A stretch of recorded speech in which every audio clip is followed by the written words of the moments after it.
cheeselings. Let me just adjust the camera slightly. Good evening, cheeselings. How are you all? I hope you're doing as well as I am. I'm on cheese 3 at the moment, possibly 1 more to go. This is my homemade Red Leicester, based on a Gav Weber recipe. I've waxed this. I made 2. I've waxed this one. I vacuum packed the other. I had some of this the weekend with my dad. Really, really, really good cheese. Definitely a Red Leicester. If you didn't know what it was when you tasted it, you'd definitely know afterwards. I really like it. I'm very pleased with it. Let's just slice some off and eat it. Obviously, I'm not going to eat wax. Although I'm going to try to keep the wax and recycle it. Cuts really nicely. You see, look all through it. Really, really nice, solid consistency. The light isn't doing it justice. It's not as orangey as it maybe should be or could be, but it is oranger than it looks on camera. Really nice, very consistent all the way through. Very firm, very solid. Definitely on the hard cheese side. Put the wax down there. Bloody hell. See that slice there, really nice. It looks like it's been bought in a shop. There are some tiny, tiny holes, mechanical holes, I suppose. I don't really know where they're from. Really gorgeous, like hard. I can squeeze it. It's barely doing anything to it. Let's try a bit. Smells like a Red Leicester. Yep.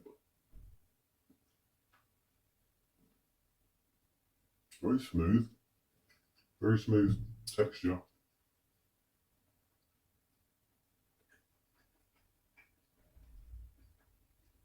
It's almost got a processed feel to it, like from a well, almost like a processed taste as well, like the cheese singles you can buy individually wrapped. It's got that sort of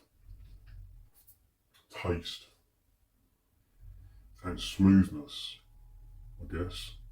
Obviously, it's not one of those.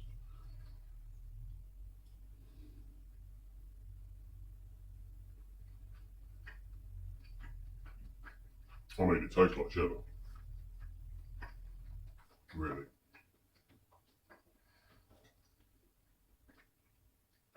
That's kind of what it is. Let's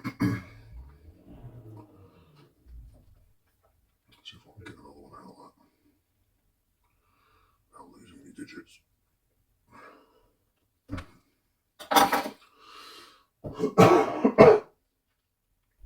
So, this would probably go really well with tomato, but I haven't got any. Let's put a bit with some salami, just because. There we go, a bit of salami there.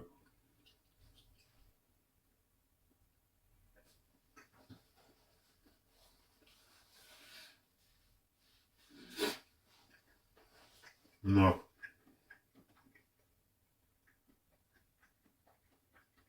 No.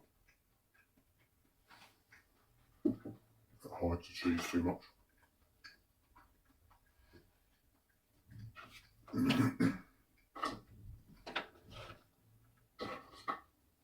So, some bit on there. It's got a thick bit as well, isn't it?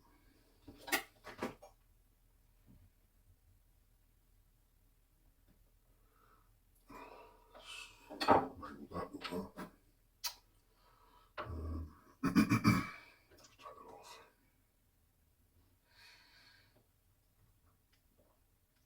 That on there and then that on there. What shall I have with it? Let's go for pickled onion. I'm in that sort of mood. In fact, let's be really adventurous. Let's go for relish and pickled onion. This is probably how it should be. That's chili relish and pickled onion on a thin, crisp something.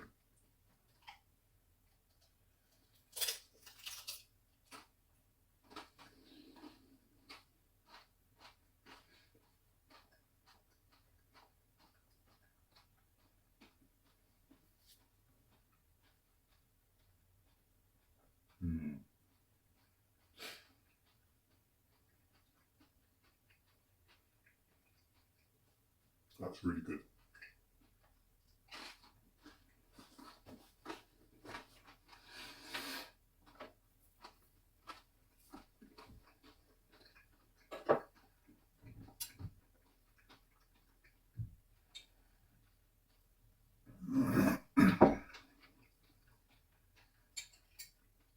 This is definitely a cheese for the relish.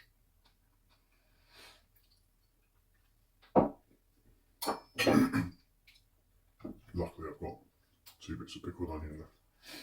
But let's try a bit of pickle, normal pickle as well.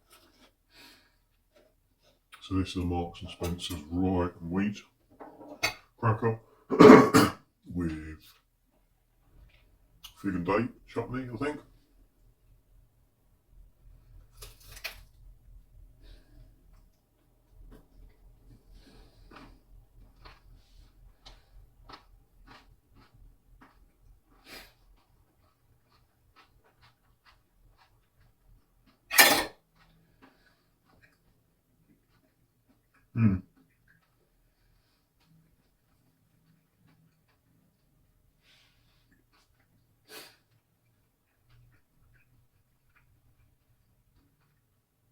There might have been a little bit too much onion in that.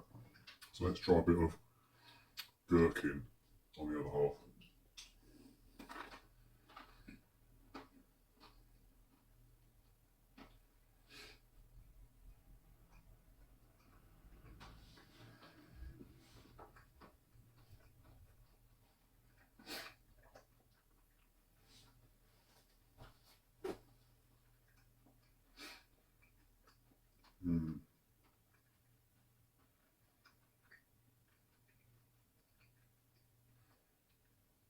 That's nice. I mean, it's not a, I wouldn't say it's a delicate cheese. It's not a particularly potent one either. It's nicely sat in the middle. It's probably a, I don't know, 2.5 out of 5. It makes its presence known, but not in an objective sort of way, or an offensive sort of way. You need something crunchy with it, I think. A bit like the Cafilia I just had, you need something crunchy with it, and something either sweet or pickly with it, just sort of to boost the flavour, I guess.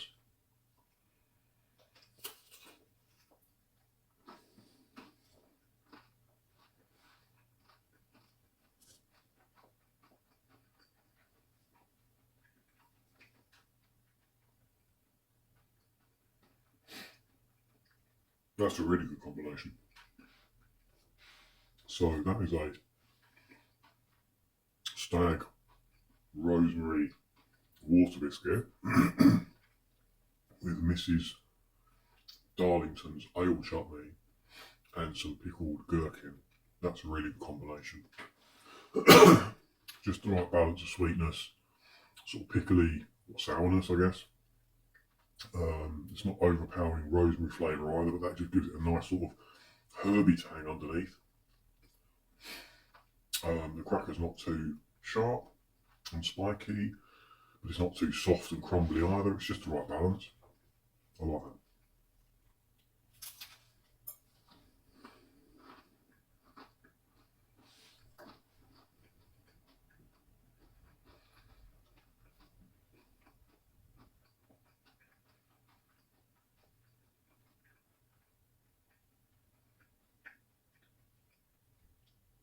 Yeah, I'm probably not going to top that.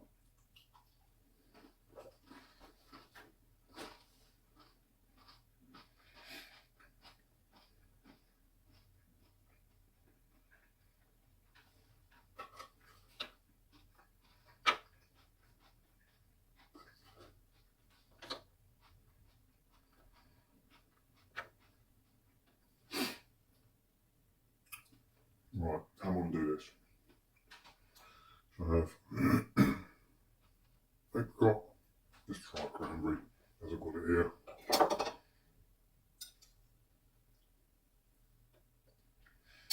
Might not be enough. Oh, I had cranberry already.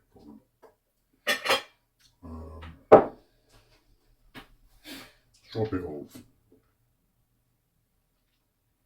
pressed apple as well. This should be interesting. Sort of quite chewy and sweet. So this is dried apricot.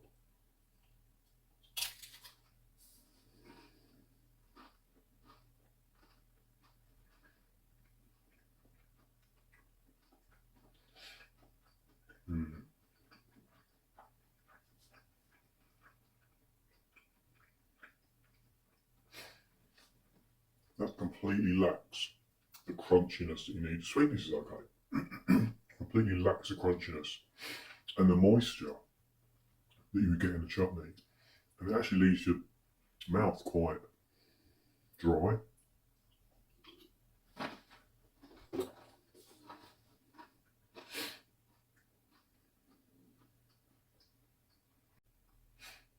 A crunchy apricot chutney might be good. If you can get crunchy apricot chutney. I imagine it's probably too soft. Let's try this with a bit of cranberry sauce.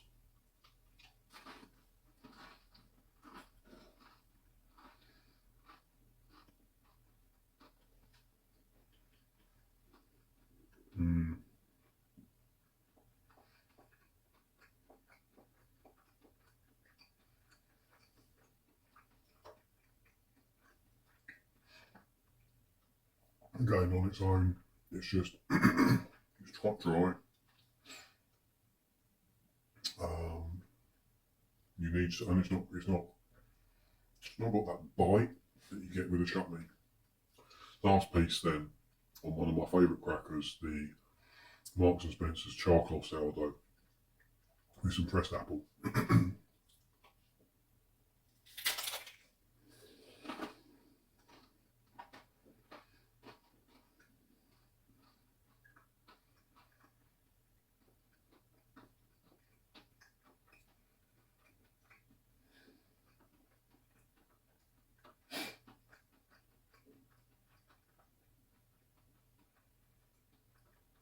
Well,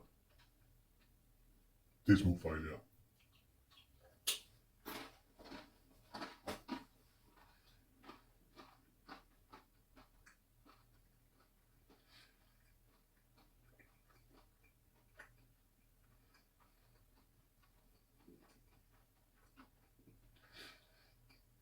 No.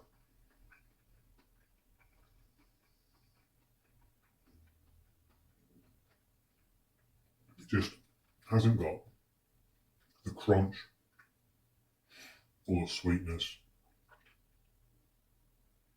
or the tang.